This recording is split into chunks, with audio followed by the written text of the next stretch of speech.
అవి వచ్చే ముందు సూచనలు కనబడుతున్నాయి అన్నాడు. సూచనలు జరుగుతాయి, భూకంపాలు వస్తాయి, యుద్ధాలు జరుగుతాయి, ఒకరి మీద ఒకరు ద్వేషం, రాజ్యం మీదకి రాజ్యం, జనం మీదకి జనం, ఒకరినొకరు పొడుచుకుంటారు, చంపుకుంటారు, అల్లకొల్లలో జరుగుతుంది, తుఫానులు వస్తాయి, భయంకరమైన తుఫాన్లు,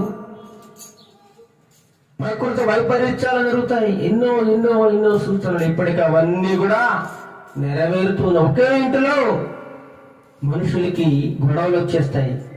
అన్నంటే తమ్ముడికి పడదు, తమ్ముడంటే అన్నకు పడదు, భర్త అంటే భార్యకు పడదు, భార్య అంటే భర్తకు పడదు, తల్లి కొడుకు పడదు, కొడుకు తల్లికి పడదు. వాళ్ళ మధ్య విరోధం వచ్చేస్తుందట. విరోధం.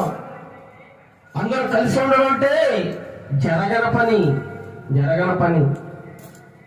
జరగడం లేదండి.